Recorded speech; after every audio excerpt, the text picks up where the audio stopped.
Hello students, my name is Dr. Sandhya Rangaswamy and I am here as a chemistry faculty with Toppers Academy, and I love chemistry. So my specialization is organic chemistry, and I know many of the students fear from organic chemistry because they do not understand carbon for that matter. Why does it has to form carbon bonds with all other molecules? So I'm here to explain little bit about what is organic chemistry is and how simply you can actually understand the chemistry of carbon and be a champ in organic chemistry. So if I try to put it in a nutshell, organic chemistry is a branch of chemistry which deals with the chemistry of hydrocarbons. So that is carbon and its bond with the hydrogen, resulting in a hydrocarbon which forms n number of compounds which exist in nature. And one particular topic which I have in my mind today is naming of these organic compounds. These organic compounds are named as per the IUPAC nomenclature. Now, what is this IUPAC nomenclature? It is basically the International Union of Pure and Applied Chemistry. So what happens in this? So like I have my name as Sandhya Rangaswamy. That's my identity. Understanding that if somebody has to refer me, they will refer it by my first name and if not by the last name. Similarly, you all have similarly given a name. So nomenclature means that you are actually naming the organic compound. You are naming the organic compounds, which are most essentially important because as due to the wide variety of organic compounds available in nature, so earlier when the discovery started, they were named as per from wherever the source it was. So if I take for example, so there was formic acid. Formic acid HCOOH containing a carboxylic acid group that is found in red ants. So that is how the name came formic acid. Similarly, vinegar. Have you all heard about vinegar? I know everybody loves Chinese food for sure. So the vinegar, the main content of vinegar is the acetic acid. So the acetic acid, the acetum. So but this convention of naming isn't suitable for all the organic compound. So we need to come up with a different sets, that is the rules for naming these organic compounds. And that is what is referred as IUPAC nomenclature. So when I talk about IUPAC nomenclature, it consists of 4 parts. That the name has been divided into 4 major parts. First, there is a prefix, then comes the word root, then comes the primary suffix, and then comes the secondary suffix. So now if I try to understand how an organic compound is named, it consists of all these 4 parts. So let's try to see each one of them and then put together a nomenclature, that is naming of your organic compound. So let's see. Prefix. Prefix, that means something which is coming below, above, like ahead of your name. So like my name has the salutation like Dr. or somebody like Mr. Anil Sharma. So that person has a prefix Mr. So similarly, even in the organic compound, we have prefixes. What are the prefixes possible in the organic compound? So they can be halo group, that is your halogens, which can act as your prefix, as well as I can have nitro group, methyl, ethyl and propyl, and even butyl for matter. Right? So these are the prefixes which are generally possible in your organic compound chemistry. Let's see, the next first part is done. Now let's see what is a word root is. That is, word root is identifying the longest carbon chain number. So how is the word root named? So it indicates the number of carbon atom in the longest possible chain. So when I have something like this, that means if an organic compound contains 5 carbon, that is what is found out. So then its word root becomes pent, just like denoted in this table. So every number of carbon will be denoted by a different word root. So 1 becomes your met, 2 becomes your et, and goes on, 10 becomes your dec. That is clear. Now word root is clear, prefix is clear. Now let's see what is the next thing which we are going to study. We are going to study about primary suffix. Now as the name suffix arises, so that means that is coming something after the word root. Prefixes are coming before the word root and the suffixes are coming after the word root. So there are two different types of suffixes which are possible in an organic compound. One is primary, another is secondary. Let's see both of them separately. So if I talk about the primary suffixes are the nature of the carbon to carbon bond in the organic compound. So that is, you have heard about alkanes, which possesses carbon-carbon single bonds. On the contrary, alkene, which possesses carbon-carbon double bond. And similarly, you have alkyne, which possess carbon-carbon triple bonded. So that means primary suffixes, these alkane, alkene and alkyne can never be considered in the prefixes. This is what is being made clear to me. That means these can only arrive as suffixes. That is clear. So proceeding further, what is then this secondary suffix? Secondary suffix is the functional group present in the molecule. What is a functional group? Functional group is something which is actually responsible for its physical and chemical properties. So there is list of functional groups which are present, and we are going to discuss everything in detail, every functional group in detail in further lectures as well. So if I think about it, it represents the functional group if present in an organic compound. So it not necessarily that the primary suffix and the secondary suffix will be present together in a molecule. There can be a molecule which contains only the primary suffix. So now, in order to understand how do I name a primary suffix and a secondary suffix, so let's see, there is a table which represents all the functional groups which are present and whether it can be coming as a suffix or a prefix. So when I try to understand that, alkenes and alkynes, as I already mentioned, they can never arrive at a prefix. And what would happen? The alkane. So if at all a double bond is present, so let's say if you have methane as your example, not methane, ethane as an example, and you have to convert this into alkene, that means there is a double bond present in it. Thus this E will be replaced, this ane will be replaced by ene. So that means what is happening? This will become ethene. Similarly, ane will be replaced here by ethine.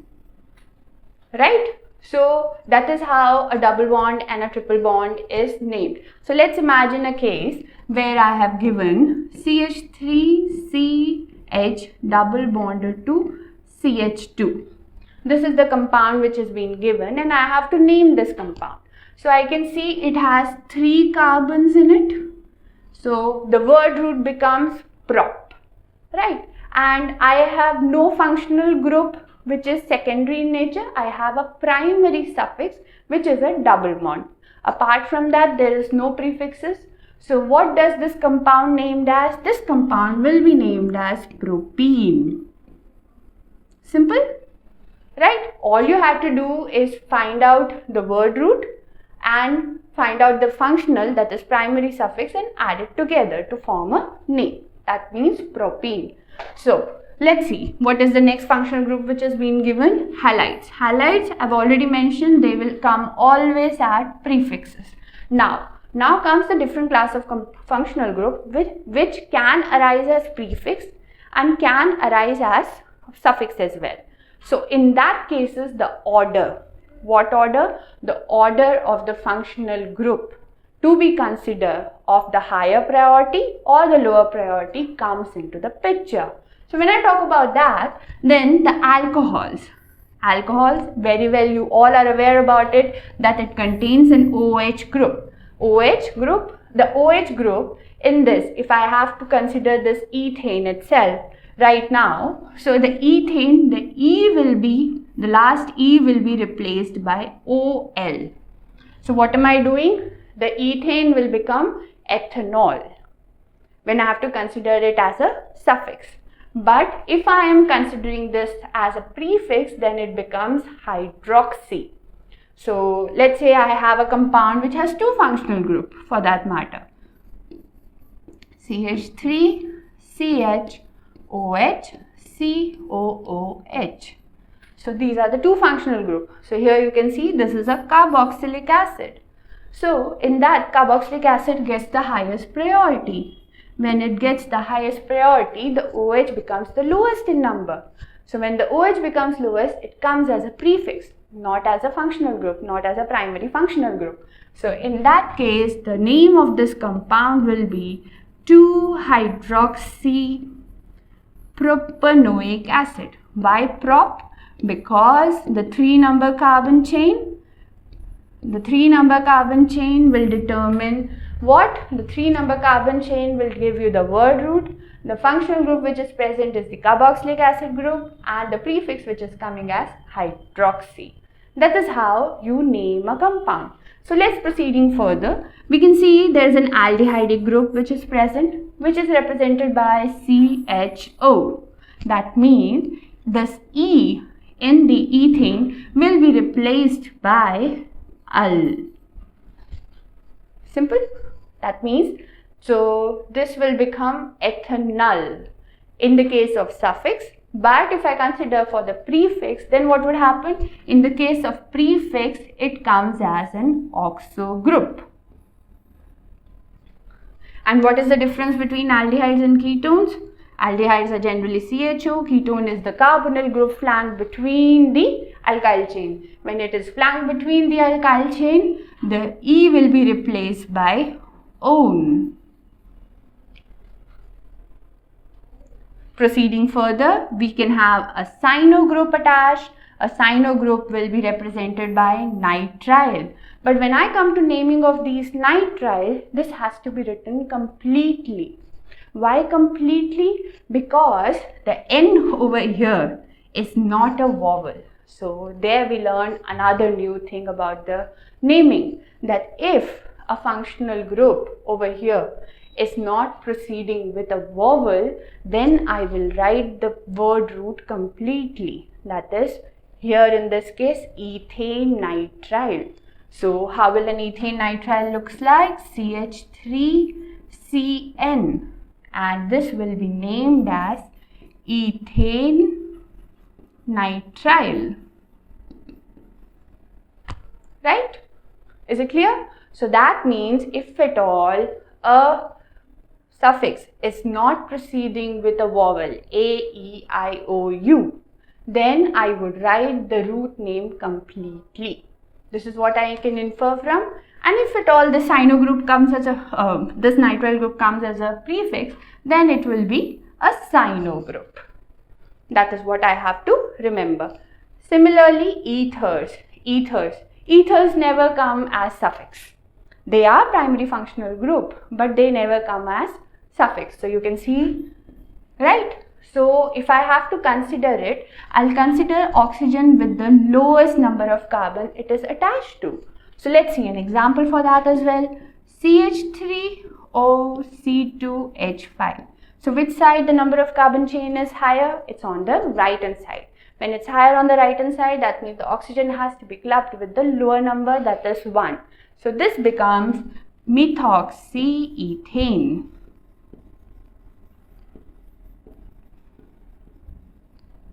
Right? Proceeding further, let's see which other functional. So I have carboxylic acid, where this E will be replaced by oic acid. Perfect. I can have esters as well. What are esters? They are fruit smelling, very nicely smelling compounds which has a group of C double bond O with the alkoxy group. So how it is named? You can see there is no prefixes for this. So that means that has to be considered as a primary functional group. So when we will consider it as a functional group, it is represented as, let's say if I take for example CH3 C double bond O C2H5. So the CO direction will define the carbon chain. Let it be both of them are of the same number or different and this side has more number of oxygen. Then too this will be considered as alkoxy. So in this case it would be ethoxyethanoate. I hope it's making sense. I know naming could be a little tricky at times, but yes, we just need to pay little details to different things so that we can get the name right. Perfect. So if I consider it more, we have amines and amides.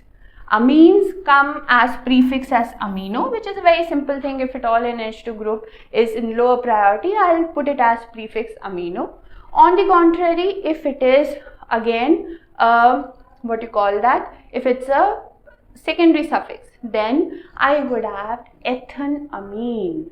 That is, E has been replaced with amine. Similarly, in the amide, E will be replaced by amide. So if I consider this, then that means this table is very important and it needs to be remembered so that I know which functional group has which suffix to be attached and which prefix to be attached. Let's do certain questions so as that we are acquainted with what all we are dealing with. So let's see. So as I mentioned, the IUPAC name of any compound will consist of prefixes followed by the word root, then the primary suffix and then the secondary suffix. This is the way of writing the IUPAC name for the aliphatic compound. So let's take for an example, this compound has been given to you, which is CH3CH2OH with the CH3 group at the second position, right? First thing what was, I need to find the word root. That is, what is the longest chain possible. So if I see the longest chain possible, 1, 2, 3. So the word root become prop. After that, I need to see what are the prefixes. So prefixes over here, if I see, there's only one methyl group which is present at the second carbon. So here it is prefix as methyl group, right? Proceeding further, if I see primary suffix as in what is the primary functional group present over here? Is it alkane, alkynes or alkenes? So here it is alkane. So it is ane which is present over here.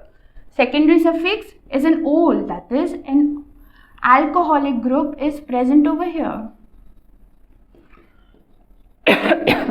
Sorry. So if this alcoholic, so what would be the name of this compound? The name of this compound will be 2-methyl-1-propanol. Now you see the position of these substituents, suffix and the prefix have been mentioned. So you can see at the second position methyl group was present. So that is what it is written, 2-methyl, M is capital. The first letter of the nomenclature would be capital. Apart from that, nothing would be capital, irrespective whether it's coming after comma, coming after dash. Okay. Then proceeding further, I specify the position of my alcoholic group, 1-propanol. And this is the rule, the terminal E of the P suffix is dropped if the second suffix begins with A-E-I-O-U. Clear? Now, this was very simple. So why was there was such a big mess about it that it's very difficult? It is difficult, it isn't difficult. There are rules to be followed while naming it. So what are those rules? Let's see what are those rules one by one. So the first rule, as mentioned, identifying the word root. That is identifying the longest chain rule. What is the longest chain? So if I consider these two, this molecule, I can have two different types of long chain over here. As per numbering, if I do it from your left to right, I see it is 5 carbon, right? And when I see it over here, there is 6 carbon chain which is getting formed. So which is higher? So obviously this is the correct method to name this. I need to follow this method in order to get the right name. This becomes my correct method. So when I consider this as my correct method, that means at the second position ethyl and then followed by the root name pent, ane. This becomes wrong. What would be the right answer? At the third position I have a methyl group, 3-methyl hexane, right? Which becomes the correct name for this compound. Okay, this was the first rule, identifying the longest chain. What is the second rule? Let's see. Second rule is lowest number rule.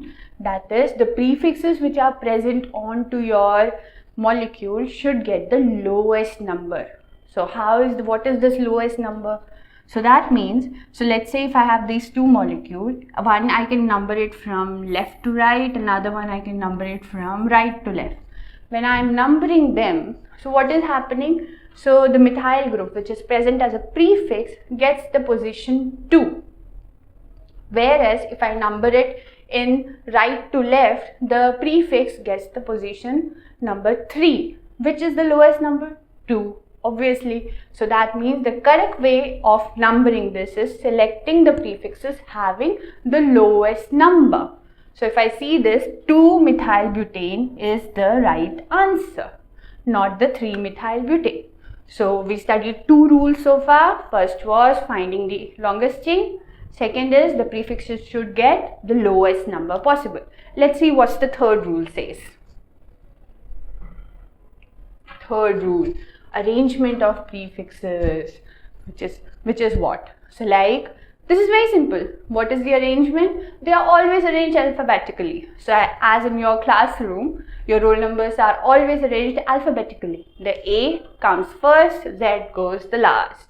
So similarly, in the organic compound also we follow the same thing alphabetically. So what is happening? So if more than one group is attached, so let's say I have ethyl group as well as methyl group. Which one is alphabetically going to be more coming forward? So ethyl is the one which is E is then followed by M, right? So that means alphabetically if I try to arrange it, so if I have 2 substituents which are present over here like this, so if I have to name this, 2-methyl 4-ethyl hexane would be wrong because ethyl has a precedence due to the alphabetic. So it becomes 4-ethyl 2-methyl hexane. Clear? I can have similarly di-tri-tetra, that is same groups attached. Same groups attached can also be possible. For that matter, what will I do? I will attach this. Let's say instead of this ethyl group, methyl group was supposed to be there. If only methyl was there, then I will like 2, 2 dimethyl hexane. That would be my answer. So let's see. I have an example for this as well. Then after this, if the 2 different positions are located at equivalent position, so you can see 3 and 4, they both are, so like if I number it from here also, if I am numbering it from here also 1, 2, 3, 4, 5, 6, so I can see the methyl and the ethyl groups are getting 4 and 3 as their number. So then which way shall I number that? Then also the alphabetical order will be followed. The ethyl should get the lower value than the methyl group. So thus the name of this compound becomes 3-ethyl 4-methyl hexane. Clear? So we are done with 3 rules which we have studied so far. Let's go over what is the 4th rule. 4th rule is lowest number to the functional group. As I mentioned, functional group should get the highest priority. So if the chain doesn't start with the functional group and it is lying in between of it, so it's okay. But just ensure that it gets the lowest number. That is what my main target is going to be. So if I think about it in this way, in case there is a functional group in a molecule, the parent chain is numbered such that the functional group gets the lowest number. even if the lowest number rule is violated. So what do I understand by that? That even if that lowest number rule is not followed. So let's say I have this compound which is being numbered in both the ways. One is right, one is wrong. How one is wrong? Let's see. So if I am numbering from left to right, I can see my functional group, which is a hydroxy group, that is alcoholic group, getting a 4 number. Whereas if I am numbering from right to left, then what is happening? I am getting a number 2, which makes the compound name to be 4,4-dimethyl pentan 2-ol. 4,4-dimethyl becomes the prefix, the word root is pent, and the E has been replaced by mentioning the position of the alcoholic group. Is it clear so far? So we are done with the 4 rule. Let's see what the next rule says. The next rule says, if at all identical groups are present. So like I can have OH-OH group present onto the same molecule, or cyano group present to the same molecule, or even the amine group present in the same molecule. In that case, what would happen? Then the numbering will be as followed. The lowest, like finding out the highest chain and then word root and everything. Then after that, the alkane, which is corresponding, would be written completely, followed by the number in the places where that functional group is present. So like in this case, 1, 2 and 3 is as mentioned over here, followed by tri. So that is the 3 position is represented by a tri and followed by an ol. As this T is not a vowel, I have written this completely. The parent name has been written completely, right? Similarly, I can have one more example. Butane 1,4-dinitrile. So what is it? 1, 2, 3, 4. 4 number carbons are present over here. So that is butane. And 2 position I have nitrile group. So 1,4-dinitrile. So presence of identical group. So I will just write di, tri, tetra, penta, depending upon how many functional groups, same functional groups are present in the organic compound, right? So proceeding further, what is the next rule says? So before going through that, let's try certain unsaturated hydrocarbons. In the unsaturated hydrocarbons, what happens in the case of unsaturated hydrocarbon? So I need to specify what do I have to do. The ane in the alkane will be replaced by ene when it's a double bond, and ane in the alkane will be replaced by ine when it's a triple bond, right? This is what I know. So when I'm trying to name this first compound, so I can see the double bond is being present between 1 and 2. So why not 2-butene? Because the functional group is considered from the first position where it is present. Had it been, if I have written 2-butene, then there would have been ambiguity, whether the double bond is present with the third carbon or the first carbon. So in order to avoid that ambiguity, we always number it as 1, stating that the first position wherever I am mentioning, that is where the double bond starts.